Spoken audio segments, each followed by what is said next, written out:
Hi guys. எல்லோரும் எப்படி இருக்கீங்க? நல்லா இருக்கீங்கன்னு சொல்லிட்டு நினைக்கிறேன். என்னோட நேம் வந்து டாக்டர் பிரசாத். நான் வந்துட்டு கிர்கிஸ்தானில் ஓஸ்டேட் யூனிவர்சிட்டியில் தமிழ்நாடு ஸ்டூடெண்ட்ஸுக்கு அட்மிஷன் எக்ஸிக்யூட்டிவ் ஆஃபீஸராக ஒர்க் பண்ணிகிட்ருக்கேன். இப்போ தான் நீட் எல்லாம் எழுதியிருப்பீங்க. பேரண்ட்ஸும் வந்துட்டு பசங்களாம் நீட் எழுதியிருக்காங்க. ஸ்கோர் எப்படி வரும் என்ன ஏதுன்னு சொல்லிட்டு கொஞ்சம் பார்த்துட்டு சப்போஸ் இந்தியாவில் வந்து சீட் கிடைக்கல அப்படின்னா அப்ராட் ட்ரை பண்ணலாம் அப்படிங்கிற மாதிரி ஒரு ஐடியாவில் இருப்பீங்க. ஸோ உங்களுக்காக தான் இந்த வீடியோ. இந்த வீடியோ இன்னொன்று எதுக்காக அப்படின்னா அதாவது என் லாஸ்ட் இயர் அதுக்கு பிஃபோர் இயர் வந்து என்கிட்ட அட்மிஷன் போட்ட பேரண்ட்ஸுக்கு அவங்களோட ரிலேட்டிவ்ஸ் அவங்களோட ஃப்ரெண்ட்ஸ் எல்லாமே அவங்களோட பசங்களை வந்துட்டு அட்மிஷன் போடுறதுக்காக கேட்குறாங்க. அவங்களால ப்ரீஃபாக எக்ஸ்பிளைன் பண்ண முடியல. நான் டேரெக்டாக எக்ஸ்பிளைன் பண்ணுற மாதிரி இருந்துச்சு அப்படின்னா பெட்டராக இருக்கும்னு சொல்லி ஃபீல் பண்ணாங்க. ப்ளஸ் மெயினாக வந்துட்டு என்னோட பேரண்ட்ஸ் கிட்ட அதாவது என்கிட்ட அட்மிஷன் போட்ட பேரண்ட்ஸ் கிட்ட கேட்குற மெயின் கேள்வி வந்துட்டு உங்கள் பசங்க வந்துட்டு அப்ராடில் எம்பிபிஎஸ் படிச்சுட்டு இருக்காங்க ஓஸ்டேட் யூனிவர்சிட்டியில். ஓஸ்டேட் யூனிவர்சிட்டியோட உண்மையான ஃபீஸ் ஸ்ட்ரக்சர் என்ன? ஏன்னா அப்போ உங்கள் பசங்க போயிட்டாங்க, இப்போ 1 or 2 months வந்துட்டு உண்மையான ஃபீஸ் ஸ்ட்ரக்சர் என்னன்னு சொல்லி தெரிஞ்சிருக்கும். நீங்கள் எப்படி அட்மிஷன் போட்டீங்க அப்படின்னு சொல்லிட்டு நிறைய கேள்வி இருக்குது. ஸோ அதுக்காக எல்லாமே ரிசல்ட் கிளியராக உங்களுக்கு நான் எக்ஸ்பிளைன் பண்ண போகிறேன். ஓப்பனாகவும் பேச போகிறேன். ஃபீஸ் ஸ்ட்ரக்சர் என்ன, எப்படி அட்மிஷன் பண்ணி ஆல்ரெடி கொடுத்துருக்கோம், நீங்கள் வந்தாலும் எப்படி அட்மிஷன் பண்ணுறோம் அப்படின்னு சொல்லிட்டு எல்லாத்தையும் நான் சொல்ல போகிறேன். ஸோ வீடியோ நீங்கள் ஃபுல்லாக பாருங்கள். புதுசாக யாராவது இன்ஸ்டாகிராம், யூடியூப் இல்லை வந்து ஃபேஸ்புக்லேருந்து பார்த்துட்ருக்கீங்க அப்படின்னா டீட்டெயில்ஸ் எல்லாமே ஃபுல்லாக தெரிஞ்சுட்டு உங்களுக்கு அட்மிஷன் போடணும் அப்படின்னா கீழே என்னோட நம்பர் இருக்குது, நீங்கள் டேரெக்டாக கான்டாக்ட் பண்ணலாம். நான் இப்போ ஃபஸ்ட்டு காலேஜை பற்றி பார்த்துடலாம். ஏன்னா காலேஜ்லேருந்து போவோம், லைன் பை லைனாக போகணும், எல்லாத்தையும் எழுதி வச்சிருக்கேன் க்ளீனாக உங்களுக்கு எக்ஸ்பிளைன் பண்ணணும்னு சொல்லிட்டு. ஃபஸ்ட்டு வந்து ஓஸ்டேட் யூனிவர்சிட்டிங்கிறது கவர்மெண்ட் யூனிவர்சிட்டி. இது எப்போ எஸ்டாப்ளிஷ் பண்ணாங்க அப்படின்னா 1939 இருக்குது இந்த யூனிவர்சிட்டி. ஃபாரினர்ஸ் எப்போ படிக்க ஆரம்பித்தாங்க அப்படின்னா 1993 படிக்க ஆரம்பித்தாங்க இங்கே. ஸோ எனக்கு தெரிஞ்ச வந்துட்டு 1998 ஸ்டாஃப்ஸ் இருக்காங்க இங்கே ஒர்க் பண்ணுற ஸ்டாஃப்ஸ், அதாவது இந்தியன் ஸ்டாஃப்ஸ் இங்கே வந்து படிச்சுட்டு இங்கே ஒர்க் பண்ணுற ஸ்டாஃப்ஸ் இருக்காங்க. ஸோ உங்களுக்கு கோர்சஸ் எல்லாமே தெரியும். லாஸ்ட்டு 3 years பிஃபோர் வரைக்கும் உங்களுக்கு 5 year கோர்சஸ் இருந்துச்சு. இப்போ வந்துட்டு 6 year கோர்ஸ் ஆக்கிட்டாங்க. அப்போ 6 வருஷம் கோர்ஸ்னால் சில பேர் என்ன சொல்லுவாங்க அப்படின்னா 6 வருஷமே ப்ராக்டிகல் கோர்ஸ்னு சொல்லுவாங்க. சில பேர் வந்துட்டு 5 வருஷம் ப்ராக்டிகல் கோர்ஸ் 1 வருஷம் இன்டர்ன்ஷிப்னு சொல்லுவாங்க. உண்மை என்ன அப்படின்னா 5 வருஷம் ப்ராக்டிகல் கோர்ஸு ப்ளஸ் 1 வருஷம் இன்டர்ன்ஷிப். இது ஏன் கொண்டு வந்தாங்க அப்படின்னா இந்தியாவில் வந்துட்டு நான் 4.5 years வந்துட்டு கோர்சஸ் இருக்கும், 1 year இன்டர்ன்ஷிப் இருக்கும். ஸோ அதே ப்ராசஸ் தான் இங்கே 5 வருஷம் கோர்ஸ் வந்து 1 வருஷம் இன்டர்ன்ஷிப் இருக்கும்.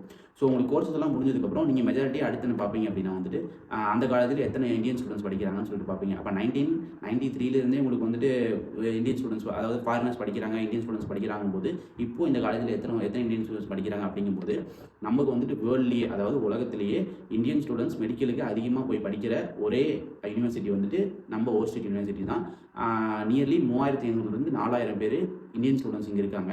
இதுக்காக வேர்ல்டு ரெக்கார்டும் வந்துட்டு நாங்கள் கிரியேட் பண்ணியிருக்கோம். அப்படிங்கும்போது உங்களுக்கு வந்துட்டு ஸ்டூடெண்ட்ஸ் வந்து அதிகமாக படிக்கிறாங்க, எல்லாமே ஓகே. அப்போது ஒரு வருஷத்துக்கு எத்தனை அட்மிஷன்ப்பா கவர்மெண்ட் காலேஜ்னு சொல்கிற ஒரு வருஷத்துக்கு எத்தனை அட்மிஷன் எடுப்பாங்க அப்படின்னு சொல்லி கேட்டிங்கன்னா ஒரு வருஷத்துக்கு நமக்கு வந்து 800 சீட், அதாவது 800 அட்மிஷன் நமக்கு வந்து அவைலபிள் இருக்கும். அதில் எத்தனை பேர் வந்து தமிழ், உங்களுக்கு அடுத்த கேள்வி இருக்குது, எத்தனை பேர் வந்து தமிழ் இருப்பாங்க, எத்தனை பேர் நார்த் இந்தியன்ஸ் இருப்பாங்க, மற்ற ஆள்லாம் இருப்பாங்கன்னு கேட்டிங்கன்னா நியர்லி உங்களுக்கு வந்துட்டு 400+ தான் தமிழ் இருப்பாங்க. ஏன்னா லாஸ்ட் 2 years பிஃபோர் பார்த்தீங்கன்னா ஒரு 250 300 தான் தமிழ் இருந்தாங்க. ஆனால் இப்போது 400க்கு மேலே தமிழ் ஸ்டூடெண்ட்ஸ் இங்கே படிச்சுட்டு இருக்காங்க. பேலன்ஸ் இருக்கவங்கலாம் உங்களுக்கு வந்து நார்த் இந்தியன்ஸ், அப்புறம் தெலுங்கு, மலையாளம் இதெல்லாம் கலந்துருக்கும். ஸோ இப்போ வந்துட்டு டோட்டல் அட்மிஷன் எவ்வளோ இதுன்னு பார்த்துட்டோம். அடுத்து மெயினாக உங்களுக்கு இருக்கிற கேள்வி வந்துட்டு எஜுகேஷனில் ஃபஸ்ட்டு எஜுகேஷனில் வந்துட்டு எப்படி சொல்லித்தராங்க என்னங்கிறதுக்கு முன்னாடி என்ன லாங்குவேஜில் நடத்துவாங்க அதுதான் உங்களுக்கு ஃபஸ்ட்டு இருக்கும். ஏன்னா நீங்கள் அப்ராட் யூனிவர்சிட்டின்னு சொல்லி சூஸ் பண்ணிட்டீங்கன்னா எல்லா யூனிவர்சிட்டி பற்றியும் நீங்கள் வந்துட்டு நோட்ஸ் எடுத்து எப்படி இருக்குது யூனிவர்சிட்டின்னு சொல்லி பார்ப்பீங்க. அப்போது அவங்க என்ன லாங்குவேஜில் சொல்லித்தராங்கன்னு சொல்லி பார்ப்பீங்க. நம்ம யூனிவர்சிட்டியில் ஓஸ்டேட் யூனிவர்சிட்டியில் 6 வருஷமும் இங்கிலீஷ் தான். அதாவது உங்களுக்கு நடத்துறதுலேருந்து மேடம் டீச்சர் பேசுறதுலேருந்து எல்லாமே உங்களுக்கு வந்து இங்கிலீஷில் தான் சொல்லி தருவாங்க. உங்களுக்கு அப்போ வந்துட்டு இங்கே சர்வே பண்ணுறதுக்கு உனக்கு வந்துட்டு ரஷ்யன் தேவையில்லப்பா, அதுக்கு நீங்கள் என்ன பண்ணுவீங்க அப்படின்னு சொல்லி கேட்டிங்க அப்படின்னா உங்களுக்கு ஃபஸ்ட் இயரில் ஃபஸ்ட்டு செமஸ்டரில் ஒரே ஒரு சப்ஜெக்ட் மட்டும் ரஷ்யன் அண்ட் கிர்கிஸ் லாங்குவேஜ் வரும். சரிங்களா? ரஷ்யன், கிர்கிஸ், லாட்டின் வருது மூணுமே. செகண்ட் இயர் தேர்ட் இயர்லாம் போகும்போது அதெல்லாம் தேவையில்லையான்னு கேட்டிங்கன்னா நீங்கள் ஃபஸ்ட் இயர்லேயே இங்கே சர்வே பண்ணுற அளவுக்கு உங்களுக்கு அவங்க சொல்லி தந்துருவாங்க. ஸோ உங்களுக்கு லாங்குவேஜை பற்றி நீங்கள் எந்த ஒரு பயப்பட தேவையில்லை. ஃபுல் அண்ட் ஃபுல் உங்களுக்கு இங்கிலீஷில் தான் இருக்கும். நோட் புக்லேருந்து எல்லாமே உங்களுக்கு கம்ப்ளீட்டாக இங்கிலீஷில் தான் இருக்கும். அடுத்து பார்த்தீங்கன்னா இது முடிஞ்சு எஜுகேஷன் முடிஞ்சு அடுத்து நம்ம கிளாஸஸ் எப்படி இருக்கும், அதாவது ஓஸ்டேட் யூனிவர்சிட்டியில் உங்களுக்கு கிளாஸஸ் எப்படி இருக்கும் அப்படின்னு சொல்லி பார்த்தீங்க அப்படின்னா இந்தியாவில் இருக்கிற மாதிரி தான் 90% சேமாக தான் இருக்கும் கிளாஸஸ் எல்லாமே. உங்களுக்கு எப்படி அப்படின்னா இந்தியாவில் காலைல உங்களுக்கு 8:30 ஸ்டார்ட் ஆகுது அப்படிங்கும்போது ஈவினிங் 5:30 முடியுது அப்படின்னா இங்கேயும் சேம் அதே மாதிரி தான். பட் ஆனால் காலைல 8 மணிக்கு ஸ்டார்ட் ஆகும். 8 மணிக்கு ஸ்டார்ட் ஆகும்போது உங்களுக்கு 4 கிளாஸஸாக பிரிச்சுருவாங்க. நீங்கள் நம்ம ஊர் இது பண்ணி சொன்னால் பீரியட் சொல்லிக்கலாம். 4 பீரியட். இந்த 4 பீரியடில் வாரத்தில் 7 நாள் இருக்கும்போது உங்களுக்கு வந்துட்டு 6 நாள் இருக்கும் கிளாஸஸ். 6 நாளில் உங்களுக்கு வந்துட்டு ஒரு நாள் ஒரு பீரியடு இருக்காது. ஏன் அப்படின்னா 4 பீரியட்ல உங்களுக்கு முக்கியமான சப்ஜெக்ட் 3 சப்ஜெக்ட் இருக்கும். ஒரு சப்ஜெக்ட் வந்துட்டு முக்கியம் இல்லாத சப்ஜெக்ட் இருக்கும். அந்த சப்ஜெக்ட் வந்து உங்களுக்கு 6 நாளுமே வைக்க மாட்டாங்க. அப்படிங்கும்போது அந்த முக்கியம் இல்லாத சப்ஜெக்ட் எந்த மாரி அப்படின்னா, இந்த லாங்குவேஜ் கிளாஸஸ் எல்லாம் இருக்கு பார்த்தீங்களா? அதெல்லாம் வந்துட்டு உங்களுக்கு கட் ஆயிடும். அப்ப அந்த டைம்ல என்ன பண்ணணும்? ஒரு தாட்டி வீட்டுக்கு போயிட்டு வரணுமா? அந்த மாரி தான் ஏதாவது ஹாஸ்டலுக்கோ இல்ல ஃப்ளாட்டுக்கோ போயிட்டு வரணுமான்னு கேட்டா, அதெல்லாம் கிடையாது. காலேஜ்ல நமக்கு லைப்ரரி இருக்கு. லைப்ரரியில நீங்க போய் உட்காந்து அடுத்த கிளாஸ் என்னவோ நீங்க அதுக்கு ப்ரிப்பேர் பண்ணலாம். இல்ல 4த் இயர், 5th இயர் அந்த மாரி போயிட்டோம் அப்படின்னா, நீங்க எஃப்எம்ஜிக்கு நீங்க அங்க உட்காந்து ப்ரிப்பேர் பண்ணிக்கலாம். அதுக்கெல்லாம் டீச்சர்ஸும், ஸ்டாஃப்ஸும் எதுவும் சொல்ல மாட்டாங்க. ஸோ நம்ம வந்து இப்போ கிளாஸஸும் பார்த்து முடிச்சிட்டோம். உங்களுக்கு கிளாஸஸோட டீடைல் ரிவ்யூ வேணும் அப்படின்னா, நீங்க என்னோட யூடியூப் சேனலை செக் பண்ணுங்க. நான் வந்துட்டு காலேஜ் டூர் போட்டிருக்கேன். அதில் கிளாஸஸ் பத்தி, எஜுகேஷன் பத்தி என்னென்ன கிளாஸ் இருக்கும், ஃபர்ஸ்ட் இயர்ல என்னென்ன கிளாஸஸ் இருக்கும், அது எப்படிலாம் நடக்கும், மேம் எப்படிலாம் இருப்பாங்கன்னு சொல்லிட்டு உங்களுக்கு கம்ப்ளீட் வீடியோ போட்டிருக்கேன். நீங்க அதை பார்த்துக்கலாம். அடுத்து மெயின் விஷயம், ஃபர்ஸ்ட் மெயின் விஷயம் நீ சொல்லவே இல்லையேப்பா அப்படின்னு சொல்லி நீங்க நினைச்சிட்டு இருப்பீங்க சில பேர். அது என்ன விஷயம் அப்படின்னா, நீட் அண்ட் நான் நீட். அப்ராட்ல படிக்கிறதுக்கு நீட் வேணுமா வேணாமா அப்படின்னு சொல்லிட்டு ஃபஸ்ட்டு விஷயம் நான் நல்லா கிளியராக காதில் வாங்கிக்கோங்க. அப்ராடில் படிக்கிறதுக்கு நீட்டு தேவை கிடையாது. ஆனால் அப்ராடில் எம்பிபிஎஸ் எம்டி முடிச்சுட்டு இந்தியா போய் நீங்கள் ஒரு கவர்மெண்ட் டாக்டராக ஒர்க் பண்ணணும் அப்படின்னா கண்டிப்பாக நீங்கள் எஃப்எம்ஜி எழுதணும். அப்போ எஃப்எம்ஜி எழுதுறதுக்கு என்ன வேணும் அப்படின்னா நீட் எக்ஸாம் வேணும். சில பேர் என்ன சொல்கிறாங்க அப்படின்னா, நீ வந்துட்டு ஃபஸ்ட் இயர் முடிச்சுட்டு, அதாவது ஃபஸ்ட் இயர்லேயே இப்போ நீட் வந்துட்டு நீங்கள் சில பேர் வந்து எழுதிருப்பீங்க.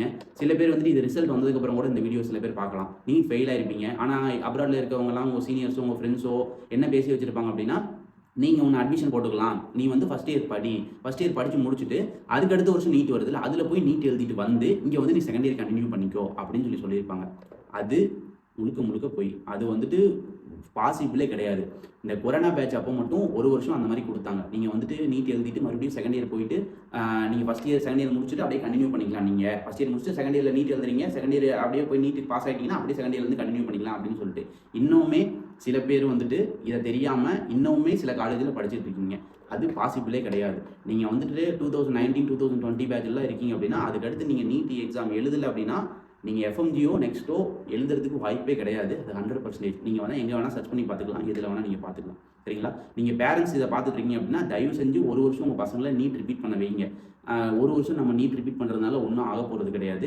என்கிட்ட அட்மிஷன் பேசுகிற பேரண்ட்ஸ்கிட்டே நான் போன வருஷம் நிறைய பேர் என்னை பார்த்து பேசியிருக்க பேரண்ட்ஸ் வீடியோ பார்த்தீங்கன்னா கண்டிப்பாக தெரியும். நான் அவங்ககிட்ட சொன்னது இதுதான்.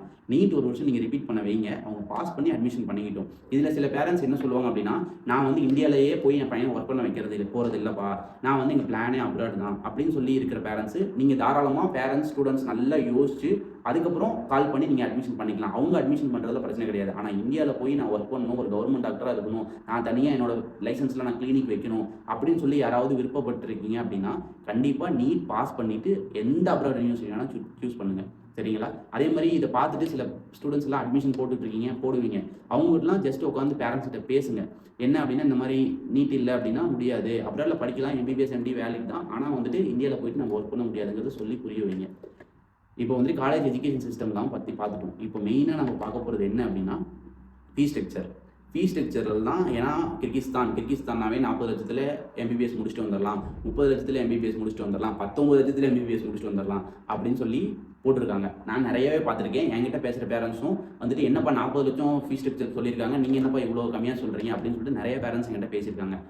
ஃபஸ்ட்டு விஷயம் நீங்கள் புரிஞ்சிக்க வேண்டிய விஷயம், கிர்கிஸ்தானில் இது ஒரு காலேஜ் ஓஸ்டேட் யூனிவர்சிட்டி தான் மட்டும் இருக்கான்னு கேட்டால் கிடையாது. நிறைய காலேஜ் இருக்குது, ப்ரைவேட்டும் இருக்குது, கவர்மெண்ட்டும் இருக்குது. அதில் ஒவ்வொரு யூனிவர்சிட்டியில் ஒவ்வொரு ஃபீஸ் ஸ்ட்ரக்சர் இருக்கும். ஆனால் கிர்கிஸ்தானில் best university, best FMG rating இருக்கிற யூனிவர்சிட்டி வந்துட்டு நம்ம ஓஸ்டேட் யூனிவர்சிட்டி தான். ஸோ நான் அதோட ஃபீஸ் ஸ்ட்ரக்சர் தான் சொல்ல போகிறேன்.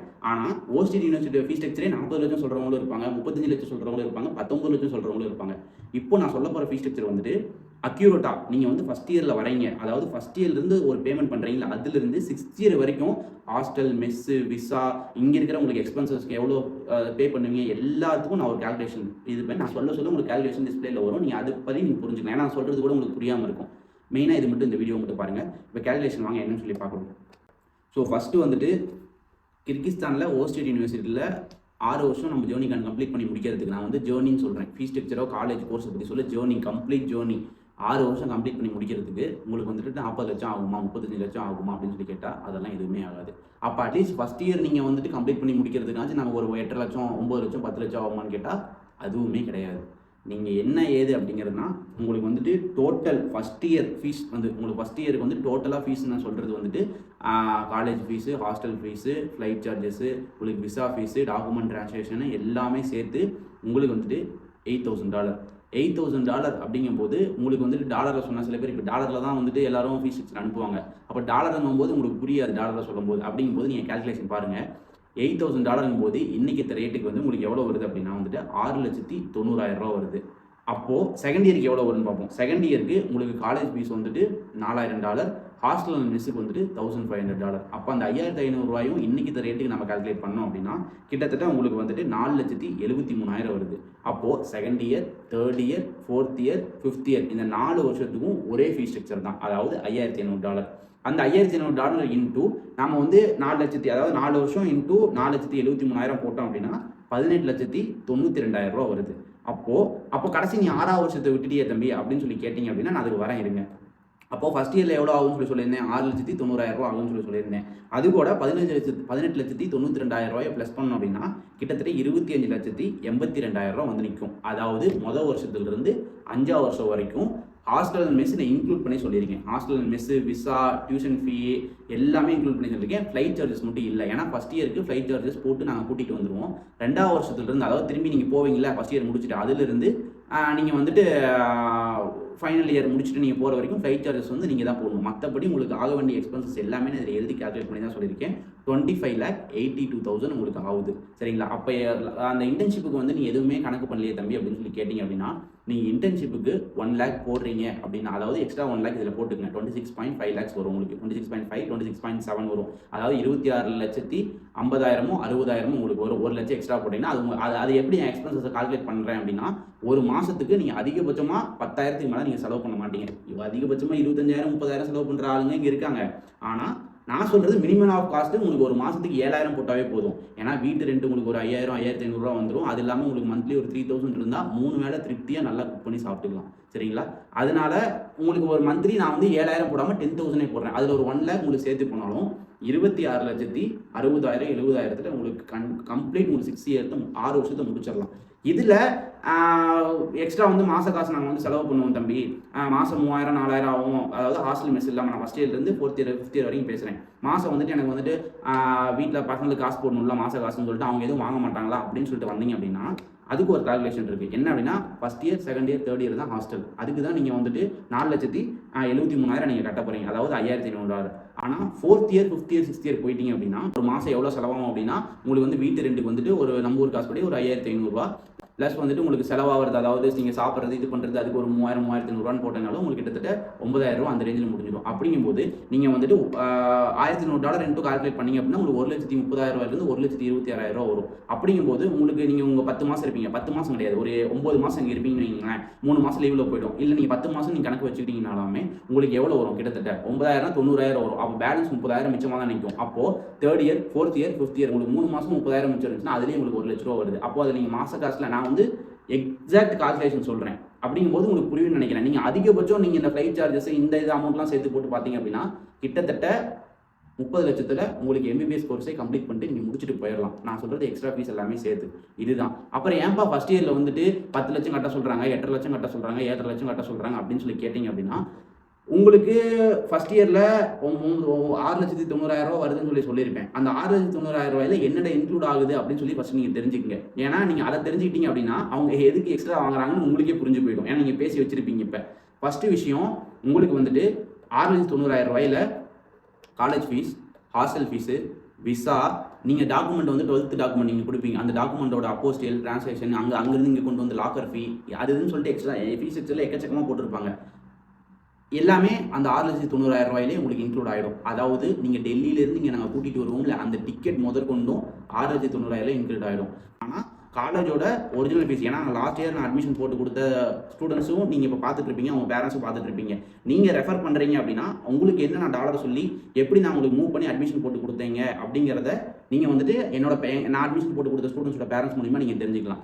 எக்ஸ்ட்ரா ஃபீஸ் எதுவுமே இல்லாமல் ப்ளஸ் டாக்குமெண்டேஷனோட, நான் டாக்குமெண்டேஷன் என்னென்னு உங்களுக்கு புரிய வைக்கிறேன் வரேன். டாக்குமெண்டேஷனோட பர்ஃபெக்டாக காலேஜ் ஃபீஸ்லேருந்து ₹1 நாங்கள் எக்ஸ்ட்ரா வாங்குற மாதிரி இருந்தாலும் நீங்கள் அந்த நான் கொடுக்குற டாக்குமெண்ட்டை வச்சு நீங்கள் அந்த ஃபீஸை வந்து கிளைம் பண்ணிக்கலாம் அப்படிங்கிற அளவுக்கு உங்களுக்கு நான் எழுதி என்னோட சைன் போட்டு நான் வந்து என்னோட ஸ்டூடெண்ட்ஸ்க்கு நான் கொடுத்துருக்கேன். அப்படிங்கும்போது எக்ஸ்ட்ரா ஃபீஸ் இல்லாமல் முடிக்கணும் அப்படின்னா இதுதான் பேக்கேஜ். இது இருந்தால் கண்டிப்பாக முடிச்சுட்டு போயிடலாம். இதை விட யாராவது ஒருத்தங்க கம்மியாக, ஏன்னா 8,000 தான் காலேஜோட அஃபிஷியல் ஃபீஸ் ஸ்ட்ரக்சர். அந்த டாலரை விட யாராவது கம்மியாக சொல்கிறாங்கன்னா அவங்கள நம்பாதீங்க. ஏன் அப்படின்னா அதில் கம்மியாக சொல்லிட்டு அதுக்கடுத்து அதிகம் பண்ணுறதுக்கு நிறையா வாய்ப்பு இருக்குது. அந்த மாதிரி நீங்கள் ஒரு ஸ்டூடெண்ட்டை விசாரிக்காதீங்க, பல ஸ்டூடெண்ட்டை விசாரிங்க. பல ஸ்டூடெண்ட் பல கதை சொல்லுவாங்க. என்கிட்ட இங்கே வந்ததுக்கப்புறம் அதிகப்படுத்துறாங்க, பேரண்ட்ஸ் நாங்கள் என்ன பண்ணுவோம், பேரண்ட்ஸ் சொல்லுவாங்க நாங்கள் என்ன பண்ணுவோம், ஒரு 50,000 தானே சேர்த்து கேட்குறாங்க, 1,00,000 தானே சேர்த்து கேட்குறாங்க, பிள்ளைங்க அனுப்புனதுக்கப்புறம் நீ கட்டினா தான் எக்ஸாம் எழுத முடியும். அந்த மாதிரிலாம் நிறையா பேர் பண்ணிகிட்டு இருக்காங்க.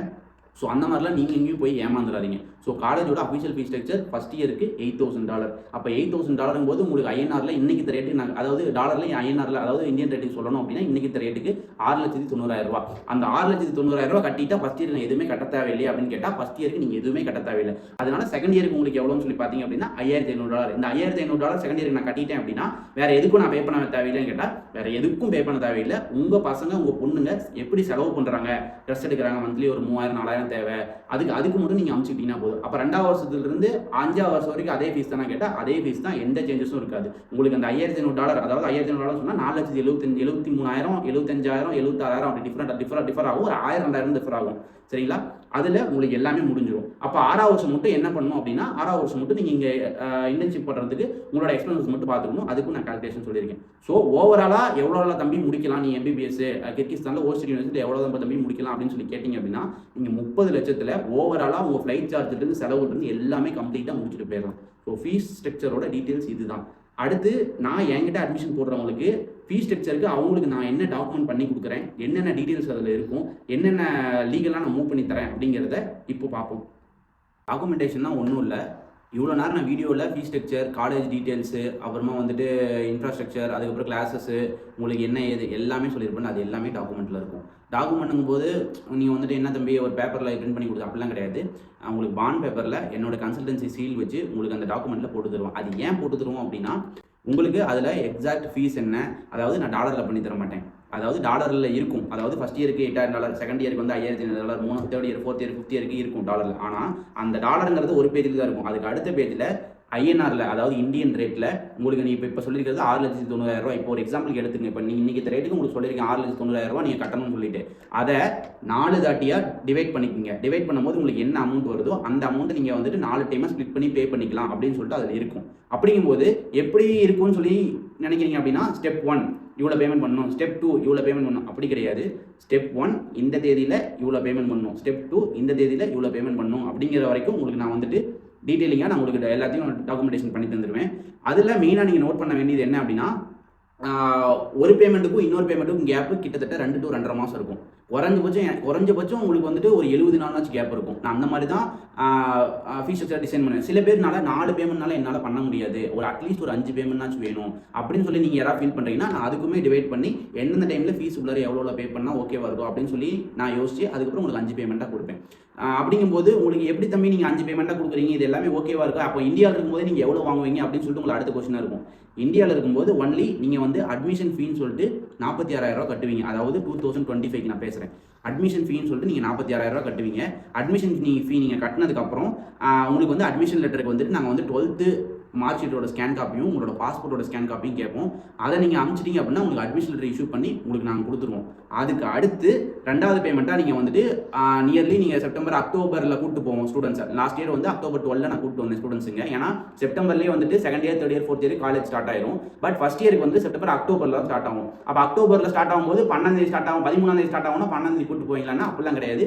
இங்கே வந்து 10 days கழிச்சு தான் உங்களுக்கு கிளாஸ் ஸ்டார்ட் ஆகிற மாதிரி இருக்கும். அதாவது 23 24 இந்த வருஷம் ஸ்டார்ட் ஆச்சு ஃபஸ்ட் இயருக்கு. அப்படிங்கும்போது 10 நாளைக்கு முன்னாடியே நாங்கள் பிளான் பண்ணி கூப்பிட்டு போயிட்டோம் அப்படின்னா அவங்களுக்கு அங்கே போய் வெதர் செட் ஆயிரும். ப்ளஸ் வந்துட்டு அவங்களுக்கு அங்கே போய் நெசசரி திங்ஸ் நீட் இருக்கும். லைக் பெட்ஷீட்டோ, ஜெர்க்கினோ, ஷூவோ, அந்த மாதிரி வாங்குற ஆப்ரானோ, அதாவது ஆப்ரானா டாக்டர் கோட் சொல்லுவோம் இங்கே, அந்த மாதிரி வாங்குற திங்ஸோட நீட்ஸ் எல்லாம் இருக்கும். அதெல்லாமே நானே டேரெக்டாக போய் எந்தெந்த ஸ்டூடெண்ட்ஸ் நான் என் மூலமாக அட்மிஷன் போடுறவங்களோ அவங்களுக்கு வாங்கி கொடுப்பேன். இதுக்கான ப்ரூஃப் வந்து நீங்கள் எங்கே பார்க்கலாம் அப்படின்னா நான் லிங்க் ஆட் பண்ணுறேன், என்னோட யூடியூப் சேனலில் இருக்குது. சரிங்களா? அந்த டீட்டெயில்ஸ்லேருந்து எல்லாமே மொத்தமாகவே இருக்கும். ஸோ அப்போ அட்மிஷன் ப்ராசஸ் எப்படி நடக்கும் அப்படின்னு சொல்லிட்டு நீங்கள் கேட்பீங்க. இப்போ டாக்குமெண்டேஷன் எப்போ வந்து பண்ணி தருவீங்க, அதுதான் உங்கள் கேள்வியாக இருக்கும். அது வந்து நீங்கள் சொன்னால் பார்த்தீங்கன்னா அட்மிஷன் லெட்டர் நீங்கள் வாங்கினதுக்கப்புறம் 2வது வந்துட்டு உங்கள்கிட்ட ஒரிஜினல் டாக்குமெண்ட்ஸ் இருக்குல்ல, ஒரிஜினல் டாக்குமெண்ட்ஸ் வந்து சில பேர் கொரியர் பண்ண சொல்லுவாங்க. சில பேர் வந்துட்டு நீங்கள் வந்துட்டு ஒரிஜினல் டாக்குமெண்ட்ஸ் கொடுத்தீங்கன்னா தான் எங்களால் அட்மிஷன் லெட்டரே வாங்க முடியும் அப்படின்னு சொல்லிட்டு சில பேர் சொல்லுவாங்க. ஸோ அப்படியெல்லாம் எதுவுமே கிடையாது. நீங்கள் ஒரிஜினல் டாக்குமெண்ட்ஸ் என்கிட்ட கொடுக்கும்போது நான் வந்துட்டு கொரியர் பண்ணுங்க அந்த மாதிரி எதுவும் சொல்ல மாட்டேன். என்ன ஏதுன்னு சொல்லி ஒரு டேட் ஃபிக்ஸ் பண்ணிட்டு அந்த டேட்டில் நான் வந்துட்டு டாக்குமெண்ட் எடுத்துகிட்டு வரேன். ஏன்னா அதுக்கு முன்னாடி எனக்கு வந்துட்டு பாஸ்போர்ட்டோட டீடைல்ஸ்லாம் தெரிஞ்சுக்கும். நான் அதை வச்சு உங்களுக்கு டாக்குமெண்ட் ரெடி பண்ணிடுவேன். ப்ளஸ் ஃபோன்லேயே கேட்டுவேன் உங்களுக்கு ஃபீஸ் ஸ்ட்ரக்சர் வந்துட்டு எப்படி வேணும், எந்த டைமில் ஸ்பிட் பண்ணி வேணும்னு சொல்லிட்டு எல்லாமே கேட்டு கிளியராக எல்லாத்தையும் உங்கள்கிட்ட டாக்குமெண்ட்டில் பிரிண்ட் பண்ணி நான் உங்கள்கிட்ட வந்துட்டு டாக்குமெண்ட் உங்கள்கிட்ட ஒப்படைச்சிட்டு சைன் பண்ணிட்டு என்ன ஏதுன்னு சொல்லி நீங்கள் ஒன்ஸ் வந்து நான் சொன்னதான் கரெக்டானு சொல்லி வெரிஃபை பண்ணி படித்து பார்த்துக்கலாம். படித்து பார்த்துட்டு அதுக்கடுத்து நீங்கள் வந்துட்டு உங்களோட ஒரிஜினல் டாக்குமெண்ட்ஸ் என்கிட்ட கொடுத்தீங்கன்னா ஓகே. அதுக்கப்புறம் நான் அதை டெல்லியிலேருந்து காலேஜுக்கு சென்ட் பண்ணிடுவாங்க, பிரச்சனை கிடையாது. இப்போது டாக்குமெண்டேஷனோட ஒர்க் இதுதான். அப்போது டாக்குமெண்டேஷன்லாம் பண்ணி முடிச்சதுக்கப்புறம் அடுத்து என்ன ப்ராசஸ் தம்பி நடக்கும் அப்படின்னு சொல்லி கேட்டிங்க அப்படின்னா, அதுக்கடுத்து நியர்லி உங்களுக்கு டாக்குமெண்டேஷன் பண்ணி முடிக்கும் போதே உங்களுக்கு அட்மிஷன் க்ளோஸ் ஆகிற டைம் ஆகிடும். அப்போ அட்மிஷன் க்ளோஸ் ஆகிற டைம் ஆனதுக்கப்புறம் யார் யாரெல்லாம் என்கிட்ட அட்மிஷன் போட்டுருக்காங்களோ அவங்களுக்கு தான் ஒரு மீட்டப் மாதிரி இருக்கும் தமிழ்நாட்டில் இருந்து. அப்படிங்கும்போது உங்கள் வீட்டு பக்கத்தில், உங்கள் ஊர் பக்கத்தில், இல்லை உங்களோட பக்கத்து டிஸ்ட்ரிக்டில் இந்த மாதிரி இருக்கவங்களாம் நீங்கள் மெர்ஜ் பண்ணி பேசிக்கலாம். நாம எல்லாம் ஒட்டுக்கா அப்படின்னா பயம் இல்லாமல். மெயினாக இந்த மீட்டப்புக்கு காரணம் வந்துட்டு உங்களுக்கு உங்கள் பேரண்ட்ஸை வந்து நீங்கள் வந்து பயப்படக்கூடாது அப்படிங்கிறதுக்காக அங்கே வந்து எல்லாத்தையும் வந்துட்டு நீங்கள் பேசிக்கிங்க என்ன ஏதுன்னு சொல்லிட்டு அங்கே மறுபடியும் இன்னொரு தாட்டி காலேஜில் வந்து நீங்கள் எப்படி இருக்க போகிறீங்க, என்னென்ன பண்ண போகிறீங்க அப்படின்னு சொல்லிட்டு இன்னொரு தாட்டி எக்ஸ்பிளேஷன் கொடுத்து இன்ட்ராக்ஷன் பண்ணி அதுக்கப்புறம் அந்த ஒர்க் முடிஞ்சிடும். மீட்டப் ஒர்க் முடிஞ்சதோடனே உங்களுக்கு வந்துட்டு மீட்டப் ஒர்க் முடிஞ்சு நியர்லி உங்களுக்கு செப்டம்பர் டைமில் விசா சென்ட் பண்ணுவோம். விசா சென்ட் பண்ணும்போது தான் உங்களுக்கு அடுத்த பேமெண்ட்டே இருக்கும். அப்போ என்ன பேமெண்ட் இருக்கும் அப்படின்னா, அந்த $8,000 நீங்கள் வந்துட்டு ஒரு $1,500 $2,000, அதாவது நம்ம இதுபடி சொல்லணும் அப்படின்னா ஒரு ₹1,50,000 இல்லை $1,60,000 $70,000 நீங்கள் வந்துட்டு ஃப்ளைட் டிக்கெட்னு சொல்லிட்டு ஃப்ளைட் டிக்கெட் ப்ளஸ் வந்துட்டு அந்த அந்த ஃப்ளைட் டிக்கெட்னு சொல்லி என்னப்பா இல்லைன்னு சொன்னீங்க தனியாக வாங்குவேன்ட்டு அதெல்லாம் கிடையாது. அந்த $8,000 கழிச்சிக்கிங்க. நான் $6,90,000 இன்றைக்கி ரேட்டுக்கு ஒரு சொல்லியிருக்கேன் பார்த்தீங்களா, ஒரு எக்ஸாம்பிள். அதுலேருந்து நீங்கள் கழிச்சிட்டு வந்துக்கலாம். அது 2வது பேமெண்ட்டாக இருக்கும். அந்த 2வது பேமெண்ட் பண்ணி முடிச்சதுக்கப்புறம் 3வது பேமெண்ட்டு எல்லாமே நீங்கள் இங்கே வந்து தான் பண்ண போகிறீங்க. எங்கே பசங்களை காலேஜுக்கு அனுப்பிச்சிட்டு காலேஜுக்கு இங்கே என்ட்ரு ஆனதுக்கப்புறம் தான் 3வது பேமெண்ட், 4வது பேமெண்ட், வேணும்னா 5வது பேமெண்ட் இந்த மாதிரி பண்ணிக்க போகிறாங்க. அவ்வளோதான். இதுதான் பேமெண்ட் மெத்தடு, டாக்குமெண்டேஷன் மெத்தடு. அதனால நீங்கள் எதுக்குமே பயப்படாமல் நீங்கள் வந்துட்டு அட்மிஷன் பண்ணிக்கலாம். ஸோ அந்த பேமெண்ட்லேயோ டாக்குமெண்டேஷன்லையோ இல்லை வேறு ஏதாவது பசங்க நீங்கள் கூட்டிகிட்டு வந்து திருப்பி நான் வந்துட்டு ரிப்ளை பண்ணாமல் இருக்கிறாங்களா அப்படின்னா, உங்களுக்கு ஃபஸ்ட் இயர் மட்டும் இல்லை 6 வருஷம் நீங்கள் முடிக்கிற வரைக்கும் என்ன ஏதுனாலும் நீங்கள் ஃபோன் பண்ணுறதுனால நான் ரிப்ளை பண்ணுவேன். உங்களுக்கு இதுக்கெல்லாம் ப்ரூஃப் வேணும் அப்படின்னா நீங்கள் என்கிட்ட அட்மிஷன் பண்ணி அதாவது தமிழ்நாடு ஃபுல்லாக நம்ம ஸ்டூடெண்ட்ஸ் இருக்காங்க. உங்களதில் யாராவது நீங்கள் எந்த ஊர்லேருந்து பேசுகிறீங்கன்னு சொல்லுங்கள். நான் வந்துட்டு அதுக்கு பக்கத்தில் நம்ம ஸ்டூடெண்ட்ஸ் இருப்பாங்க. நீங்கள் அவங்க பேரண்ட்ஸ் அவங்க ஸ்டூடெண்ட்ஸ் கூட நீங்கள் போய் மீட் பண்ணி நான் எப்படி அவங்களுக்கு பண்ணி கொடுத்துட்ருக்கேன் சர்வீஸ் அப்படிங்கிறத நீங்கள் பேசலாம். சரிங்களா? இப்போ வந்து டாக்குமெண்டேஷன் எல்லாமே முடிஞ்சு அடுத்து மெயினான விஷயம் ஹாஸ்டல் அண்ட் மெஸ் பற்றி பேசலை. வாங்க இப்போ அதை பற்றி பார்ப்போம். இப்போ ஹாஸ்டலை பற்றி பார்த்துக்கிட்டிங்க அப்படின்னா மெயினாக என்கிட்ட கேட்குற கேள்வி என்ன அப்படின்னா, ஸ்டூடெண்ட்ஸ் அட்மிஷன் போட்டதுக்கப்புறம் அவங்க மூலிமா ரெஃபரன்ஸில் 2 பேர் 3 பேர் வருவாங்க. அப்படிங்கும்போது பேரண்ட்ஸ் ஆகட்டும் ஸ்டூடெண்ட்ஸ் ஆகட்டும் என்ன நினைக்கிறாங்க அப்படின்னா, 3 பேருக்கு எனக்கு ஒரே ரூம் தந்துட முடியுமாப்பா அப்படின்னு சொல்லி கேட்குறீங்க. இப்போ நம்ம ஹாஸ்டலில் 2 பேர் இருக்கிற ரூம் இருக்குது, 3 பேர், 4 பேர், 6 பேர், 8 பேர். இந்த மாதிரி ஸ்பிளிட் பண்ணி நமக்கு வந்து ரூம்ஸ் தனித்தனியாக இருக்குது. ஸோ அதனால் இந்த ஸ்பிளிட்டிங்கில் நீங்கள் எத்தனை ரூம் கேட்டாலும் நம்மளால் இது பண்ணி தர முடியும். அதுவுமே டாக்குமெண்டேஷன் பண்ணும்போது உங்களுக்கு நான் வீடியோ காமிப்பேன். 2 ரூம் எப்படி இருக்குது, 3 ரூம் எப்படி இருக்குது, 4 ரூம் எப்படி இருக்குது, 6 ரூம் எப்படி இருக்குது, 8 ரூம் எப்படி இருக்குது அப்படின்னு சொல்லிட்டு நீங்கள் அதை பொறுத்து நீங்கள் சூஸ் பண்ணிக்கலாம். இதில் மெயினான கேள்வி என்ன இருக்கும் அப்படின்னா, அட்டாச் பாத்ரூமோட இருக்குமா அப்படின்னு சொல்லி கேட்பீங்க. கண்டிப்பாக அட்டாச் பாத்ரூமோட ரூம்ஸ் இருக்குது. உங்களோட ரூம்ஸ் அதாவது ஹாஸ்டலோட வீடியோ டீட்டெயிலாக வேணும் அப்படின்னா நீங்கள் இப்போ பார்க்கணும் அப்படின்னா நீங்கள் வந்துட்டு என்னோட சேனலில் நான் வந்துட்டு ஹாஸ்டல் டூர்னு சொல்லி போட்டிருக்கேன். நீங்கள் அங்கே போய் பார்த்துக்கலாம். மற்றபடி ஹாஸ்டலில் எந்த பிரச்சனையும் இருக்காது. டெய்லி வந்து க்ளீன் பண்ணிடுவாங்க, டெய்லி க்ளீன் பண்ணுவாங்க. அதே மாதிரி ஹாஸ்டலில் உங்களுக்கு சப்போஸ் வந்துட்டு ஹாஸ்டலில் இருக்கீங்க, காலேஜ் வந்துட்டு எவ்வளோ இருக்கும், ஹாஸ்டல்லேருந்து எவ்வளோ தூரத்தில் காலேஜ் இருக்கும். இப்போ சப்போஸ் காலையில் 8 மணிக்கும் போது ஃபஸ்ட் கிளாஸும் போது எந்திரிச்சு நம்மளால் போயிட முடியுமா? அதே மாதிரி சாயங்காலம் 5 மணிக்கும் போது கிளாஸ் முடிச்சுட்டு டயர்டாக வருவீங்க. அந்த டைமில் டக்குன்னு நம்ம ஒரு ட்ராவலில், ஏன்னா அந்த ட்ராவலில் தான் நம்மளுக்கு வந்து எக்ஸ்பென்சஸ்ன்னு சொல்கிறோம். அது இல்லாமல் வந்துட்டு நம்மளால் இது பண்ணிக்க முடியுமா அப்படின்னா, காலேஜ் இங்கே இருக்குது அப்படின்னா அதுக்கு பின்னாடி 10 மீட்டர்லேயே ஹாஸ்டல் நம்மளுக்கு ஸ்டார்ட் ஆகிடும். அதில் நீங்கள் எவ்வளோ சீக்கிரமாக அட்மிஷன் போடுறீங்க, அதாவது சீக்கிரமானு சொல்கிறது வந்துட்டு இதை பார்த்துனே போடுங்கன்னு சொல்லலை. நீங்கள் முடிவு பண்ணிட்டு டக்குன்னு அட்மிஷன் ப்ளேஸ் பண்ணுறீங்க அப்படின்னா அதுக்கு தகுந்த மாதிரி ஹாஸ்டலோட ரூம் கார்ட்ஸ் வந்து ஃபில் ஆகிட்டே இருக்கும். அதுக்கு தகுந்த மாதிரி நம்ம வந்து இது வாங்கிக்கலாம். பட் நீங்கள் லாஸ்ட்டாக அட்மிஷன் போட்டாலுமே உங்களுக்கு ஹாஸ்டல்லேருந்து ஒரு 20 to 30 மீட்டருக்குள்ளே பின்னாடி ஹாஸ்டலுக்கு, அதாவது காலேஜுக்கு பேக் சைடில் இருக்கிற 20 to 30 மீட்டருக்குள்ளே உங்களுக்கு ஹாஸ்டல் நான் ரெடி பண்ணி கொடுத்துருவேன். அதெல்லாம் எந்த பிரச்சனையும் கிடையாது. நீங்கள் ஹாஸ்டலுக்கு அப்படிலாம் எதுவுமே பயப்பட வேணாம். க்ளீனாக இருக்காதோ அந்த மாதிரிலாம் உங்களுக்கு வீடியோஸ் இருக்கும். நீங்கள் அதை பார்த்தீங்கன்னாவே உங்களுக்கு புரிஞ்சிடும் எப்படி இருக்கும் ஹாஸ்டல் அப்படின்னு சொல்லிட்டு. ப்ளஸ் டாக்குமெண்டேஷன் பண்ணும்போதே உங்களுக்கு என்ன கார்டு வேணும், அதாவது கார்டுங்கிறது கீழ் கார்டு வேணுமா மேல் கார்டு வேணுமா, உங்களுக்கு என்ன ரூம் வேணும்னு சொல்லிட்டு ரூம் நம்பர் முதற்கொண்டு கொடுத்துருவேன். அப்போ நீங்கள் இங்கே வந்தோடனே எனக்கு ஈஸியாக இருக்கும். ஆக்சுவலாக சொல்ல போனால் இங்கே வந்தோடனே உனக்கு இந்த ரூமா நான் குரூப்பில் போட்டுருவேன். அந்த ரூமில் நீங்கள் போய் நீங்கள் இருந்துக்கலாம். எந்த பிரச்சனையும் கிடையாது. அதெல்லாம் நான் அரேஞ்ச் பண்ணி விட்டுருவேன். இப்போ அடுத்து வந்து மெயினாக எல்லோரும் கேட்குற கேள்வி மெஸ் எப்படி இருக்கும், சாப்பாடு எப்படி இருக்கும்னு சொல்லி தான் கேட்பீங்க. ஏன்னா தமிழும் இருக்காங்க, ஹிந்தியும் இருக்காங்க, மலையாளிஸும் இருக்காங்க, தெலுங்கு இருக்காங்க. அப்படிங்கும்போது உங்களுக்கு ஹாஸ்டல்லே வந்துட்டு தமிழுக்கு தனியாக வந்து நம்ம பில்டிங் இருக்குது. அந்த பில்டிங் தான் நான் இப்போ சொல்கிறேன், உங்களுக்கு நான் வீடியோவில் போட்டிருக்கேன்னு சொல்லி சொல்கிறேன், அந்த பில்டிங் தான். அதே மாதிரி உங்களுக்கு வந்து சாப்பாடுங்கும்போது வெஜ் அண்ட் நான்வெஜ் ரெண்டுமே இருக்கும். அதாவது நான்வெஜ் போடுறப்ப வெஜ்ஜுமே இருக்கும், நான்வெஜ்ஜுமே இருக்கும். உங்களுக்கு 3 times per day ஃபுட் இருக்கும். அது இல்லாமல் உங்களுக்கு வந்துட்டு வீக்லி உங்களுக்கு 3 to 4 times உங்களுக்கு வந்து நான்வெஜ் இருக்கும். ஸோ அதெல்லாம் எந்த பிரச்சனையும் கிடையாது. ப்ளஸ் உங்களுக்கு ஹிந்திக்காரங்க இருக்கிறனால இந்த சப்பாத்தி லவர் யாராவது இருந்தீங்க அப்படின்னா உங்களுக்கு வந்துட்டு டெய்லியுமே உங்களுக்கு சப்பாத்தி இருக்கும். சப்பாத்தி மட்டும் இருக்காது, ரைஸும் இருக்கும் சேர்த்து. நான் உங்களுக்கு அது எல்லாமே என்ன இதுங்கிறது அந்த டீட்டெயிலாக வீடியோவில் போட்டிருக்கேன், நீங்கள் பார்த்துக்கலாம். இதெல்லாம் முடிஞ்சதுக்கப்புறம் சப்போஸ் வந்துட்டு உங்களுக்கு தோசை, இட்லி அந்த மாதிரி ஏதாவது கிரேவிங் ஆச்சு அப்படின்னா, இப்போ ஹாஸ்டல் இங்கே சொல்லியிருக்கேன் அப்படின்னா உங்களுக்கு வேணும்னா ஒரு வீடியோ நான் போட்டு காட்டுறேன் உங்களுக்கு இந்த வீடியோவில். ஹாஸ்டல் இங்கே இருக்குது, அதாவது காலேஜ் இங்கே இருக்குன்னா அதுக்கு பின்னாடி ஹாஸ்டல் இருக்கும்போது இந்த சைட்லேயே வந்துட்டு இந்தியன் கஃபே இருக்குது. அப்போ இந்தியன் கஃபேயில் என்னென்ன கிடைக்கும் அப்படின்னா, நம்ம நார்மலாக வந்துட்டு இந்தியாவில் போய்ட்டு ஒரு ஹோட்டலில் சாப்பிட்றோம் தமிழ்நாட்டில் அப்படின்னா உங்களுக்கு உள்ளார வந்துட்டு கடாயி, அப்புறமா வந்துட்டு நான் ஃபுட்டி எல்லாம் கிடையாது பெருசாக எல்லாம், அதனால எனக்கு தெரிஞ்சதெல்லாம் சொல்கிறேன். ஃப்ரைட் ரைஸு, சிக்கன் ரைஸு, அப்புறமா வந்துட்டு கடாய் சிக்கனு, அதுக்கப்புறம் வந்துட்டு ரொட்டி, அதுக்கப்புறம் வந்துட்டு தோசை, நான், அப்புறமா வந்துட்டு செஷ்வான் நூடுல்ஸு, அப்புறமா வந்துட்டு நார்மல் சிக்கன் நூடுல்ஸ், இது எல்லாமே எக்ஸட்ரா நிறையா இருக்கும். அதுக்கான வீடியோவும் நான் உங்களுக்கு யூடியூப்பில் போட்டிருக்கேன். அந்த மாதிரி உங்களுக்கு ஏதாவது கிரேவிங் இருந்தாலும் நீங்கள் போய் சாப்பிட்டுக்கலாம். ப்ரைஸும் அஃபோர்டபுளாக இருக்கும், எந்த ஒரு எக்ஸ்ட்ராவோ எந்த ப்ரைஸுமே இருக்காது. இதில் வந்துட்டு மெயினாக நான் ஸ்டார்டிங்கில் சொல்லியிருந்தேன், இந்த அதர் எக்ஸ்பென்சஸில் தான் ஒரு 30 லட்சம் வந்து நிற்கிது அப்படின்னு சொல்லிட்டு ஃபீஸில். அதில் வந்துட்டு நீங்கள் என்ன மெயினாக பார்த்துக்கலாம் அப்படின்னா ட்ராவல் எக்ஸ்பென்சஸ். அது வந்துட்டு என்னோட ஸ்டூடெண்ட்ஸ், அதாவது இப்போ நான் அட்மிஷன் போட்ட ஸ்டூடெண்ட்ஸ் எல்லாமே வந்துட்டு சப்போஸ் ஹாஸ்பிட்டல் கிளாஸ் ஏதாவது போகணும் அப்படின்னா காலேஜ் பில்டிங்கிலிருந்து அடுத்த ஹாஸ்பிட்டலுக்கு தான் போவோம். அப்படிங்கும்போது அவங்க எப்படி போவாங்க அப்படின்னா ட்ராம்புங்கிறது என்னோட வீடியோவில் நான் வேணால் வீடியோவில் இப்போ ஆட் பண்ணுறேன், ட்ராம்ப் நான் எப்படி இருக்குன்னு சொல்லிட்டு. நீங்கள் எங்கே ஏறி நீங்கள் 1 கிலோமீட்டரில் ஏறி 20 கிலோமீட்டர் கழிச்சு இறங்கினாலும் சரி, நீங்கள் இங்கேருந்து ஏறி இன்னொரு 10 கிலோமீட்டர் கழிச்சு இறங்கினாலும் சரி, 10 rupees மட்டும் பே பண்ணால் போதும். அப்படி 10 rupeesங்கிறது இந்தியன் ரேட்டில் எவ்வளோ வரும், அதுவே உங்களுக்கு ஒரு கால்குலேஷன் டிஃப்ரெண்ட்டாக இருக்கும். இப்போ இங்கே 10 ரூபான்னு சொல்கிறேன், அப்போ இந்தியாவில் எங்கே எவ்வளோ இருக்குன்னா இந்தியாலையும் 10 ரூபா தான், சரிங்களா? இந்தியாவில் 9.8 ரூபா இருக்கும், இங்கே 10 ரூபா இருக்கும், அந்த கணக்கு உங்களுக்கு இருக்கும். ஸோ அப்படிங்கும்போது உங்களுக்கு எல்லாமே அஃபோர்ட் பண்ணுற மாதிரி இருக்கும். இப்போ நீங்கள் எங்கே போகிறதுனால இப்போ எல்லா இடத்துக்குமே ட்ராம்ப் போகுமான்னு கேட்டால் எல்லா இடத்துக்குமே போகும் ட்ராம்ப். ஸோ நீங்கள் எந்த இடத்துல போகணுன்னாலும் ட்ராம்ப் தனியாக, ட்ராம்ப் 1, ட்ராம்ப் 2ன்னு தனித்தனியாக இருக்குது. ஸோ போகாத இடம் இருந்துச்சுன்னா மசூத்கான்னு ஒன்று இருக்குது. மசூத்காங்கும் போது நீங்கள் 15 ரூபா கொடுக்கணும். நீங்கள் இங்கே ஏறி இங்கே இருந்தாலும், இங்கே இருந்தாலும் 15 ரூபா, இங்கே ஏறி கடைசியில் எங்கே அதோட எண்டிங் ஸ்டாப்பில் இருந்தாலும் 15 ரூபா. ஸோ அப்படிங்கும்போது உங்களுக்கு ட்ராவலுமே உங்களுக்கு அஃபோர்டபுளாக இருக்கும். சப்போஸ் கிளாஸுக்கு லேட் ஆயிடுச்சு, ரொம்ப முடியல, ரொம்ப லேட்டாக போகணும், இல்லை உடம்பு சரியில்லை என்னால் ட்ராம்பில் போகும்போது அப்படின்னா அப்போ மட்டும் டாக்ஸி புக் பண்ணிக்கலாம். அப்போ டாக்ஸி புக் பண்ணும்போது மட்டும் டாக்ஸி மட்டும் லிட்டில் காஸ்ட்லியாக தான் இருக்கும். ஏன் அப்படின்னா நீங்கள் நார்மலாக வந்துட்டு ஒரு 5 கிலோமீட்டர் போகிறீங்கன்னாவே உங்களுக்கு 150 to 200 ரூபா வந்துடும். அது வந்துட்டு எல்லா டைமும் அதை யூஸ் பண்ணணுமான்னு கேட்டால் தேவையில்லை. ஏன்னா ட்ராம்பில் போகிறதே ஜாலியாக தான் இருக்கும், மசூத்தில் கொஞ்சம் கூட்டமாக இருக்கும், பட் ட்ராம்பில் எப்பவுமே ஃப்ரீயாக தான் இருக்கும், நல்லா தான் இருக்கும். ஸோ அதனால் அதை நீங்கள் யூஸ் பண்ணிக்கலாம், எந்த பிரச்சனையும் கிடையாது. மற்றபடி எல்லாத்தையும் சொல்லிட்டேன்னு சொல்லி நினைக்கிறேன்.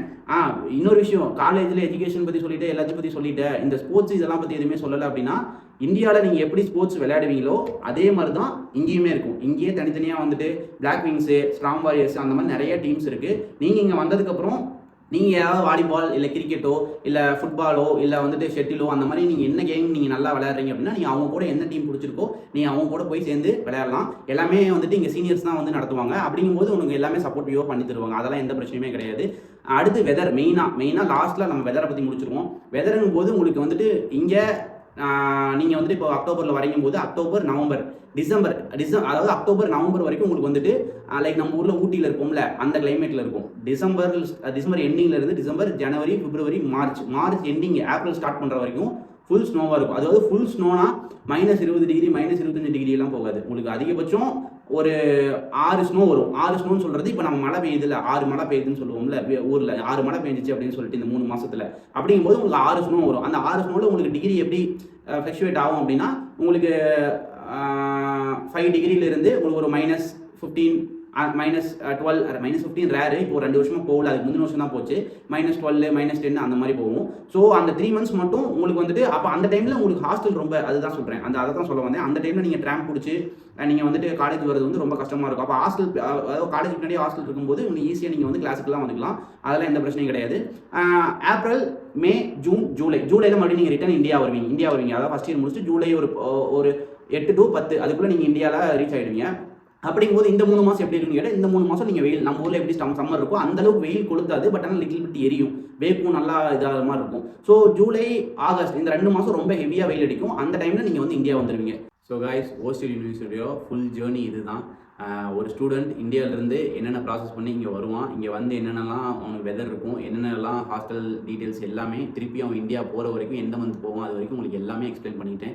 உங்களுக்கு புரிஞ்சிருக்கும்னு நம்புகிறேன். ஏன்னா ஷார்ட்டாக இந்த வீடியோ முடிக்கிறதுக்கு தான் ட்ரை பண்ணோம். அந்த மாதிரி ஒரு வீடியோவும் எடுத்து பார்த்தோம். 5 பேர்த்துக்கு புரிஞ்சிச்சு, 2 பேர்த்துக்கு புரியல. இன்னும் அவங்க எக்ஸ்ப்ளனேஷன் அதிகமாக இருந்தால் நல்லாயிருக்கும்னு எதிர்பார்த்தாங்க. ஸோ எனக்கு அந்த 2 பேரும் முக்கியம் அப்படிங்கிறதுனால தான் வீடியோ லென்த்தாக கொண்டு போயிருக்கோம். கடைசி வரைக்கும் இந்த வீடியோ நீங்கள் பார்த்துட்டு இருக்கீங்கன்னா தேங்க்யூ. மற்றபடி உங்களுக்கு ஓஸ்டேட் யூனிவர்சிட்டியில் அட்மிஷன் போடணும், எந்த ஒரு எக்ஸ்ட்ரா ஃபீஸும் இல்லாமல் காலேஜோட அஃபீஷியல் ஃபீஸ் ஸ்ட்ரக்சரில் ப்ராப்பர் டாக்குமெண்டேஷனோட அட்மிஷன் பண்ணணும். ஃபஸ்ட் இயர் முடிச்சு second year, third year, fourth year, fifth year வரைக்கும் ஏதாவது பிரச்சனை அப்படின்னா உடனே வந்துட்டு காண்டாக்ட் பண்ணால் அவைலபிலிட்டி பண்ணுற மாதிரி உங்களுக்கு யாராவது இது பண்ணணும் அப்படின்னா கண்டிப்பாக ஃபுல் சப்போர்ட் நாங்கள் கொடுப்போம். எந்த ஒரு பிரச்சனையும் நீங்கள் அதுக்கெல்லாம் எதுக்குமே பயந்துக்க வேணாம். இல்லை எனக்கு வந்துட்டு என்னோட தம்பியோ தங்கச்சியோ பிளட் ரிலேட்டட் இங்கே படிக்கிறாங்க, அவங்க மூலிமா நாங்கள் அட்மிஷன் பண்ண போகிறோம் அப்படின்னா ஜஸ்ட்டு ஒன்ஸ் மட்டும் என்னோட சஜஷன் மட்டும் நீங்கள் கேட்டுங்க. ப்ராப்பராக ஃபஸ்ட் இயர்லேருந்து ஃபைனல் இயர் வரைக்கும் எவ்வளோ ஃபீஸ் வருது, second year, third year, fourth இயர்லாம் ஏமாற்ற முடியாது ஃபீஸ். அது வந்துட்டு ஸ்டூடெண்ட்ஸே கட்டிக்குவாங்க, அதெல்லாம் பிரச்சனை கிடையாது. ஃபஸ்ட் இயரில் எவ்வளோ ஃபீஸ் வருதுங்கிறத டீட்டெயிலாக எழுதி வாங்கிங்க. அது எப்போப்பெல்லாம் கட்டணும்னு சொல்லி வாங்கிக்கோங்க. இதெல்லாம் ப்ராப்பராக டாக்குமெண்ட் எதுவுமே இல்லாமல் நீங்கள் ஒரு இடத்துல போய் மூவ் பண்ணுறீங்க அப்படின்னா ஃபஸ்ட்டு ஒரு ஃபீஸ் சொல்லுவாங்க, இந்தியாவில் இருக்கும்போது இங்கே வந்து ஒரு ஃபீஸ் சொல்லுவாங்க, அந்த ஃபீஸையும் கட்டுவீங்க, ஃபஸ்ட்டு ஃபீஸையும் கட்டுவீங்க, அதுக்கடுத்து ஒரு ஃபீஸ் சொல்லுவாங்க, கடைசி வரைக்கும் ஃபீஸ் மட்டும்தான் கட்டிகிட்டு இருப்பீங்க. அது போயிட்டே தான் இருக்கும், ஸ்டாப் ஆகாது. ஸோ அதனால் பி அவர். மற்றபடி மற்ற காலேஜ் டீட்டெயில்ஸ் வேறு வீடியோஸ், நான் சொன்ன வீடியோஸ்லாம் கீழே போய் பாருங்கள், எல்லாமே நல்லாயிருக்கும். உங்களே யாராவது வந்துட்டு பக்கத்து வீட்டுக்காரங்க, எதிர்த்து வீட்டுக்காரங்க யாராவது வந்து நீட் படிச்சுட்டு இருக்காங்க, இல்லை நீட்டு இந்தியாவில் சீட் கிடைக்கல, அப்ராடுக்கு ட்ரை பண்ணுறாங்க, அந்த மாதிரி இருக்கவங்கள்ட்ட இந்த வீடியோ ஷேர் பண்ணி விடுங்க, அவங்களுக்கும் கொஞ்சம் யூஸ்ஃபுல்லாக இருக்கும். So until bye from Prasad clinic. Thank you.